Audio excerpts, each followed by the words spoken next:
Even if you were not alive on Halloween in 1938, and I was not, you probably have heard of the terror that spread across the country that night over the airwaves of the CBS radio network. Orson Welles directed and narrated the Mercury Theater on-the-air adaptation of H.G. Wells' novel, The War of the Worlds. It was the first radio play ever presented in a news bulletin format, supposedly chronicling the landing of men from Mars in New York City. A strident voice broke into the program with these words: "Ladies and gentlemen, we interrupt our program to bring you a special bulletin from the Intercontinental Radio News." Now, of course, there wasn't any Intercontinental Radio News, but the gullible radio audience was catapulted into mass hysteria, and it spread across the whole nation as if it were actually happening. It took weeks to settle it down, months for people to believe that it didn't really happen. In fact, the reputation of the panic broadcast, which it became known as, has far exceeded the reputation of the book from which it originated. But The War of the Worlds was not H.G. Wells' only book about life-changing events on the earth. In fact, if history is any judge, it was certainly not the most important book he ever wrote. For in 1940, he published a nonfiction work called The New World Order. In his book, he wrote of the United States of the world and of the need to work out a clear conception of the world order, to dissolve or compromise our differences so that we might set our faces with assurance toward an attainable world peace. Now jump ahead in history to 1977, when space vehicles Voyager 1 and 2 were launched. You may not know that on those vehicles a gold record was attached, which was meant for any intelligent life that might be encountered along the way. Jimmy Carter wrote the message, and here was the message. This Voyager spacecraft was constructed by the United States of America, a community of 240 million human beings among the more than 4 billion who inhabit planet Earth, still divided into nation states, but rapidly becoming a single global civilization. We cast this message into the cosmos, a present from a small distant world. We hope someday, having solved the problems we face, to join a community of galactic civilizations. Thank you very much, Jimmy Carter. Obviously, he believed in the New World Order. But now jump ahead once more to September 11th, 1990. We're getting closer to the present. President George Herbert Walker Bush is addressing the joint session of Congress, which had been called to deal with the Persian Gulf crisis and the federal budget deficit. And in his address, he repeatedly refers to the New World Order. A new partnership of nations has begun, and we stand today at a unique and extraordinary moment. The crisis in the Persian Gulf, as grave as it is, also offers a rare opportunity to move toward an historic period of cooperation. Out of these troubled times, our fifth objective, a new world order, can emerge. At this very moment, they serve together with Arabs, Europeans, Asians, and Africans in defense of principle and the dream of a new world order. 100 generations have searched for this elusive path to peace, while 1,000 wars raged across the span of human endeavor. And today that new world is struggling to be born, a world quite different from from the one we've known, a world where the rule of law supplants the rule of the jungle, a world in which nations recognize the shared responsibility for freedom and justice. 4 months after he gave this speech, Bush gave another one. And in that speech, he talked about the New World Order. 2 months after that speech, he gave another speech in his address to Congress commemorating a successful conclusion to the Gulf War. He once again talked about the New World Order. He said, "Now we can see a new world order coming into view." Ladies and gentlemen, in all of history, there has never been a greater advocate for the New World Order than George Herbert Walker Bush, a Republican. Now fast forward once again to November of 2008, when Nobel Peace Prize winning former Secretary of State and Assistant to the President for National Security, Henry Kissinger, wrote, "Now that the clay feet of the economic system have been exposed, this requires a new dialogue between America and the rest of the world."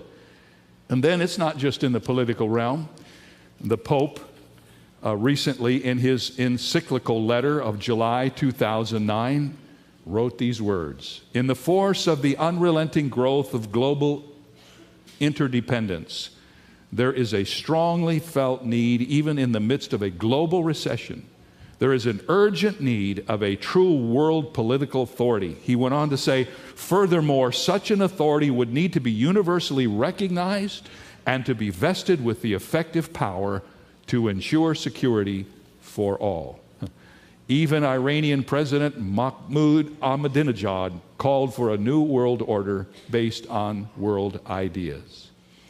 Now, what is there about a new world order that unifies the minds of thinkers and scientists and presidents and politicians and religious leaders?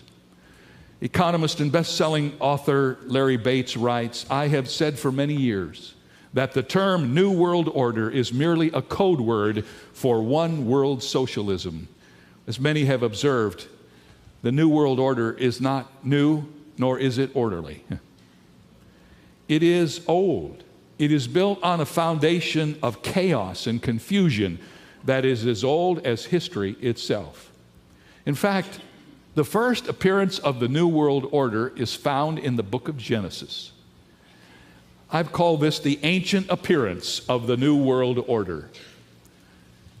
It is in the 11th chapter of Genesis that we encounter this first attempt of a New World Order.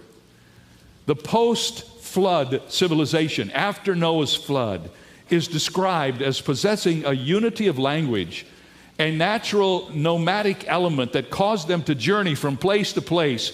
And at last, according to the text, they came to the land of Shinar, which we are told was a very fertile land. It is the place where Iraq is today. It is the historic place of Babel. And the Bible says they decided to dwell there. And if you've read Genesis 11, you know that soon the leaders of this first New World Order decided to build a tower to celebrate their unity and their power. This picture on the screen is, obviously they didn't take pictures back then. So this is a painting by a man named Peter Bruegel, who conceptualized the kind of tower they probably built. And this is probably very close to what they attempted to build. The two idols of their heart in Genesis chapter 11 were security and significance. The security to control their circumstances, and the significance of creating a city and tower that would magnify their name. This was an act of rebellion against God, whose purpose concerning the nations is spelled out in Acts chapter 17. You know, God established the nations after the flood. And these people got together and they defied God. It was their purpose to come together in a new world order and literally to build a tower that reached to the heavens. What was wrong with it? Well, Paul answered that question for us when he spoke to the Athenians in Acts chapter 17. I never really saw the significance of this passage before, but listen to what he said in Acts 17, 26 and 27. And God has made from one blood every nation of men to dwell on all the face of the earth. And God has determined their pre-appointed times and the boundaries of their habitation, so that they should seek the Lord in the hope that they might grope for him and find him, though he is not far from each of us. God scattered men and set the boundaries of their habitation, according to Paul, so that men would seek after God. But the people of Babel decided not to seek after God. They decided to seek their own self-interest, and relying on their own powers, they would reach up to God. This original New World Order was driven by pride and self-sufficiency and fear and rebellion. It was a clear echo of Satan's ambition, as described by Isaiah. "I will ascend into heaven," said Satan. "I will exalt my throne above the stars of God. I will be like the Most High." The men and women of the Babylonian culture, the first New World Order, decided to defy God's separation of the nations and come together and build their own world and become their own God. And God knew that this first attempt to build a new world order would succeed beyond the wildest dreams of its founders. And the danger of such a plan to future generations and the threat of this man-made order to the people of faith was so great that God determined to shut it down in its inception. And I love the way Eugene Peterson describes what happened as he paraphrases Genesis chapter 11. Here's what he says. God came down to look over the city and the tower those people had built. And God took one look and he said, "One people, one language. Why, this is only a first step. No telling what they'll come up with next. They'll stop at nothing. Come, we'll go down and garble their speech so they won't understand each other." Then God scattered them from there all over the world, and they had to quit building the city. That is how it came to be called Babel, because God turned their language into Babel. And there God scattered them all over the world. Prophecy student David Breeze has written, "I think we need to understand, people, that political internationalism is not the will of God. Nationalism is God's will. God believes in the sovereignty of nations, and he has ordained individual nations and not a complex of nations.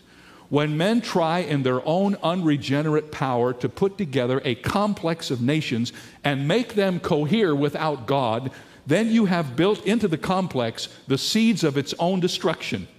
And that's exactly what will happen to the future world order that men are working on now." I had been reading Max Lucado's book on fear. This never happens to me. Read a book on another subject, and in that book, there's something about what you're preaching on that has nothing to do with the title of the book. But lo and behold, in the midst of Max Lucado's book on fear are these words about the Tower of Babel. The nations that spread out after Noah's flood decided to circle their wagons. "Come, let us build ourselves a city and a tower whose top is in the heavens. Let us make a name for ourselves, lest we be scattered abroad over the face of the whole earth." Lucado writes, "Do you detect the fear in those words? The people feared being scattered and separated. Yet rather than turn to God, they turned to stuff. They accumulated and they stacked. They collected and they built. News of their efforts would reach the heavens and keep their enemies at a distance. The city motto of Babel was this: the more you hoard, the safer you are. So they hoarded. They heaped stones and bricks and mutual funds and IRAs and savings accounts. I don't think so. They stockpiled pensions, possessions, and property, and their tower of stuff grew so tall they got neck aches looking at it. We are safe, they announced at the ribbon-cutting ceremony. No, you aren't, God said. And the Babel builders began to babble. The city of one language became the glossolalia of the United Nations without the interpreters. Doesn't God invoke identical correction today, wrote Lucado? We engineer stock and investment levies. We take cover behind the hedge of hedge funds. We trust annuities and pensions to the point that balance statements determine our mood levels. But then come the Katrina-level recessions and the downturns, and the confusion begins all over again. In this first New World Order at Shinar, mankind builds a city and a tower to distance themselves from God and assert their independence. However, the Bible ends with the New Jerusalem coming down to earth from heaven so that God can be with his people.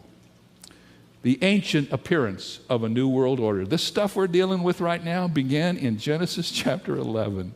Can you get over it? So now let me tell you about a modern attempt at a new world order.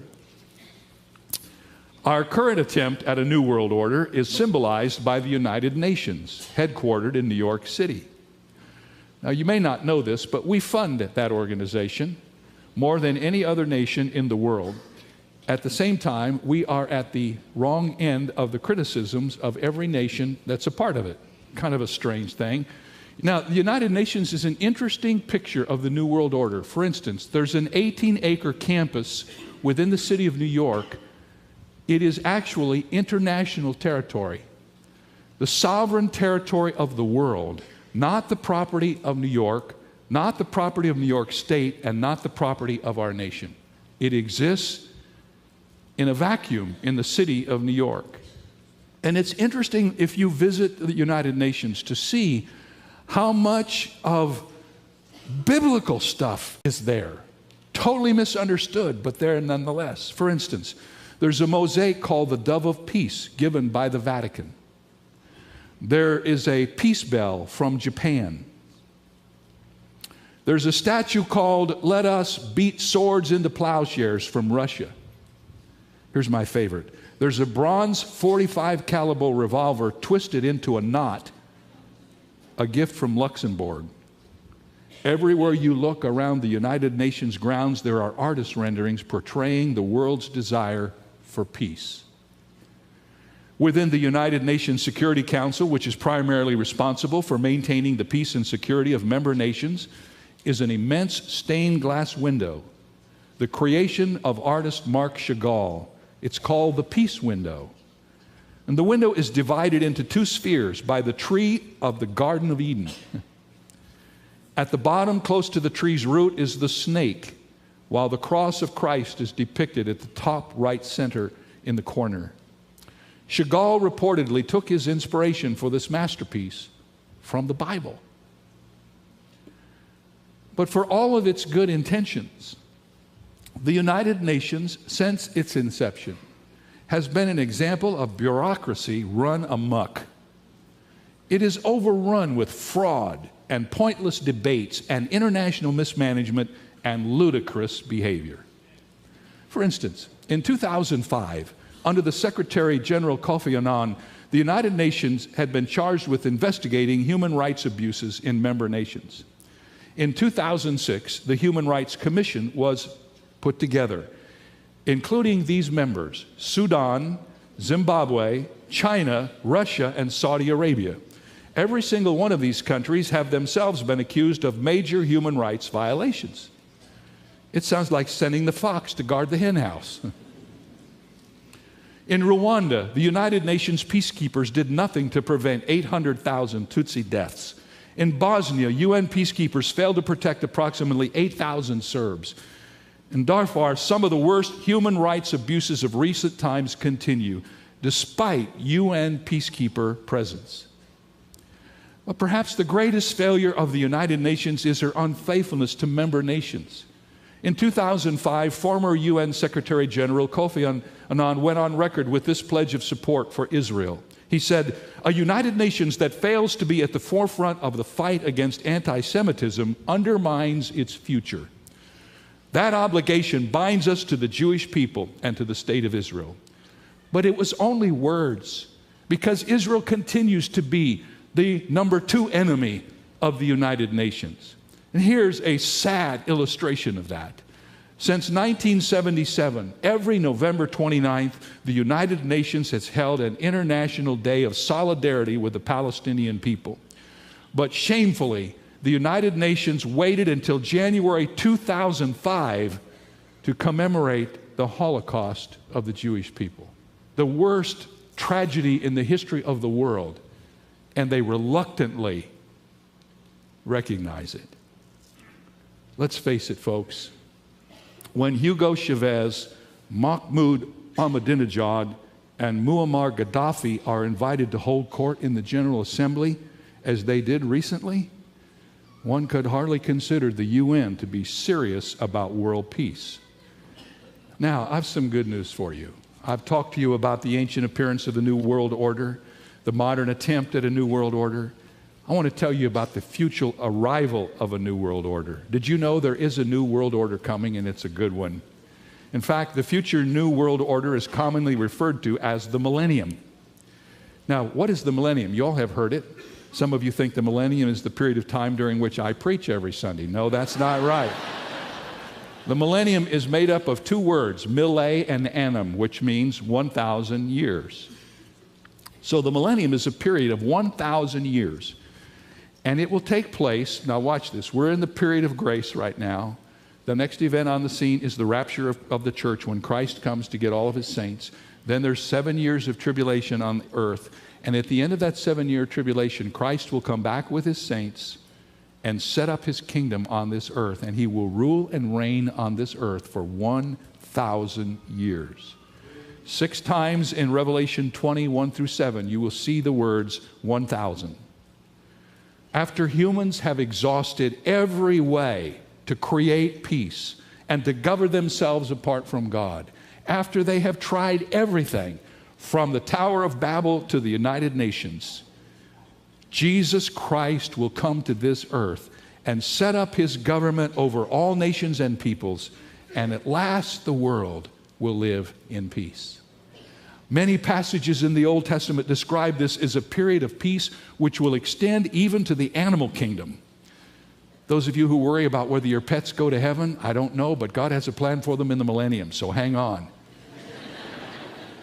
According to the prophet Isaiah, lambs will be able to live in peace with wolves. Goats will live in peace with leopards. Calves will lie down with lions, and cows and bears will be friends. And little children will be able to play near poisonous snakes and not be in danger. You want to read about it, it's in Isaiah 11. This 1,000-year reign of Jesus Christ, this final arriving New World Order, will bring an end to all war. Isaiah 2:4 says, they will beat their swords into plowshares, their spears into pruning hooks. Nation shall not lift up sword against nation, neither shall they learn war anymore.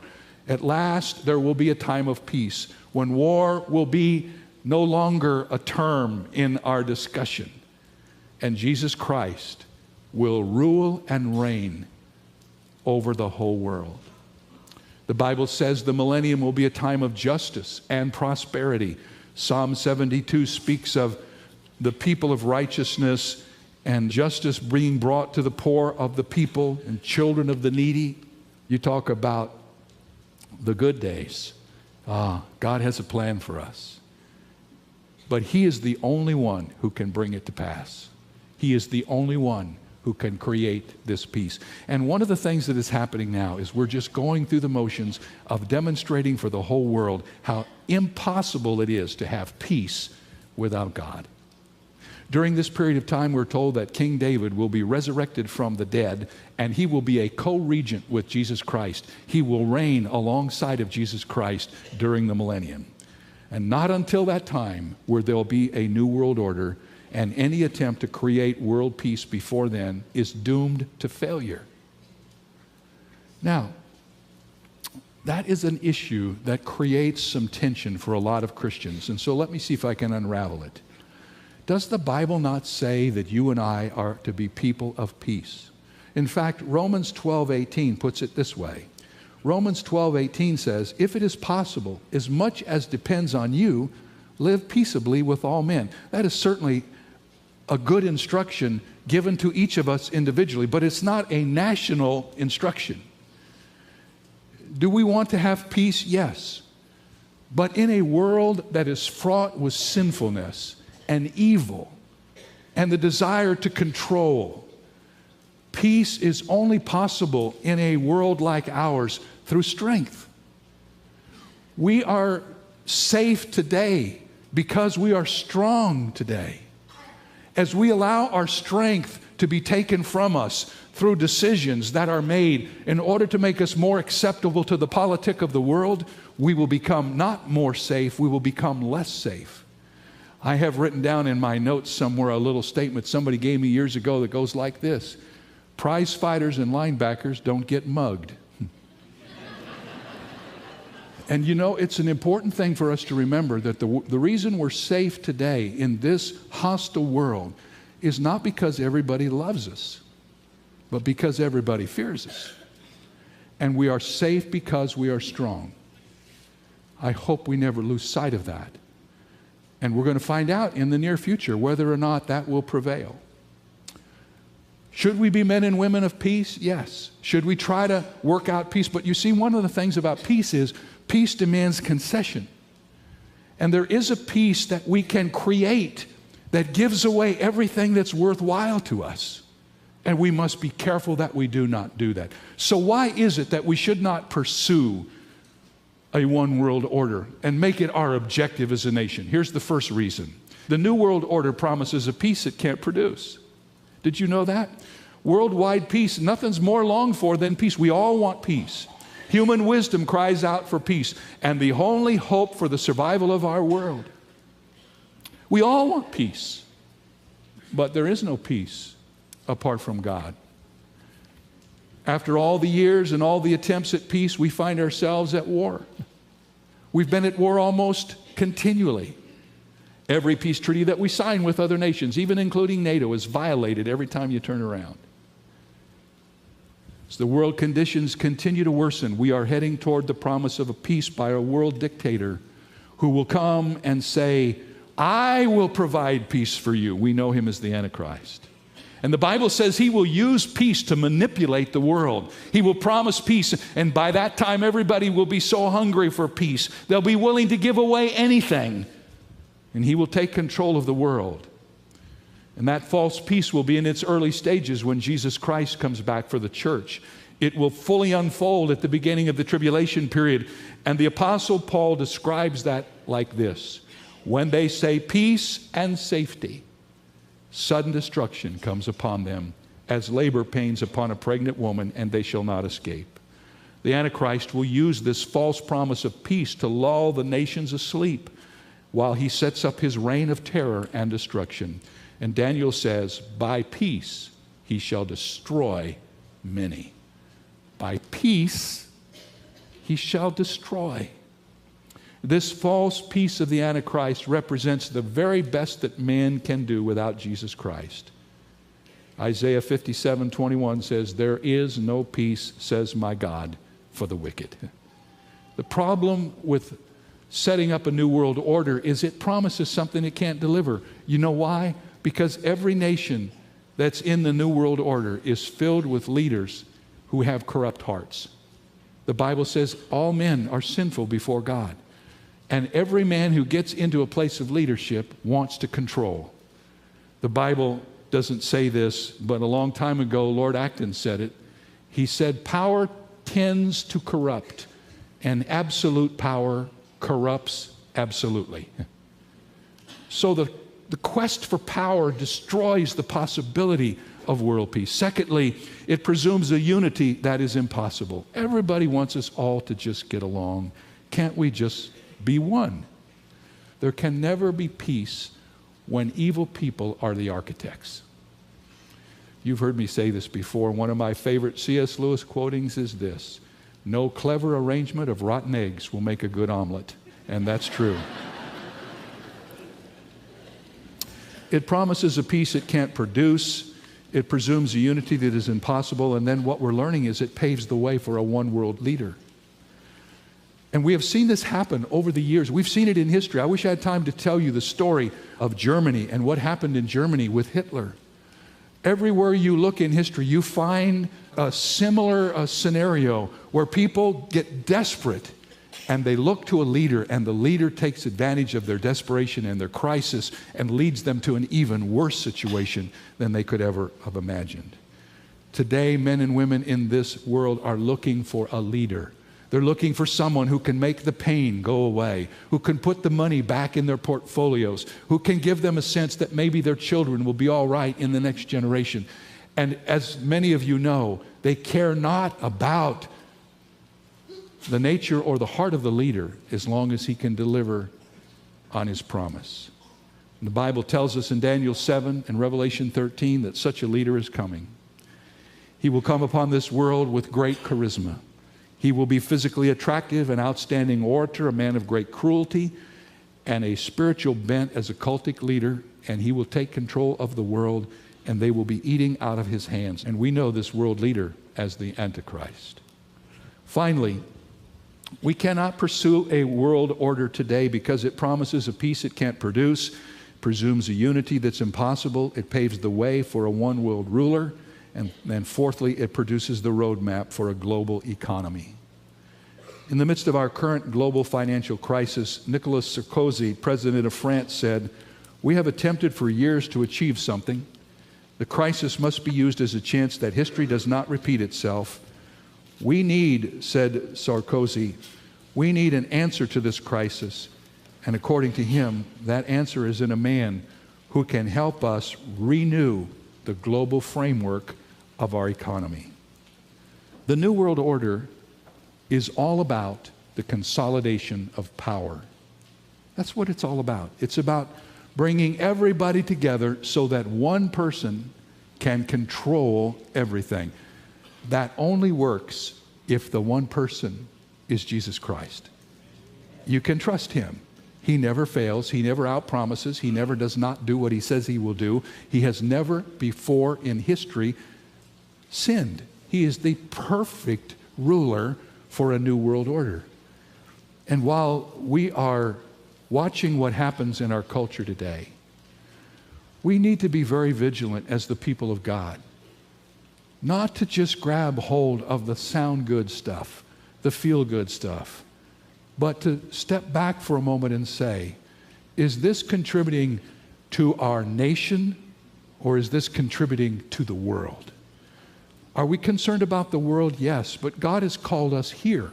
We are in our boundaries according to Acts 17. We're living in our zone, and this nation has been great because the people of this nation have taken seriously the importance of building a strong nation with integrity that could manage itself in the world. We're not by any means the largest nation, but we are the most powerful nation in the world, and there's a reason for that. We have not been globalists. We have not been internationalists. We have been nationalists. And somehow what's happened to us in these last years is we're losing the sense of our national pride. And people are angry about it. And tea parties are happening everywhere because they begin to sense that we're pulling out of the fabric of our nation the very thing that made it what it is today. When somebody's got to stand up and say, that's enough. We are a nation under God. Do not take that away from us. In God we trust is on our money. Do not take that away from us.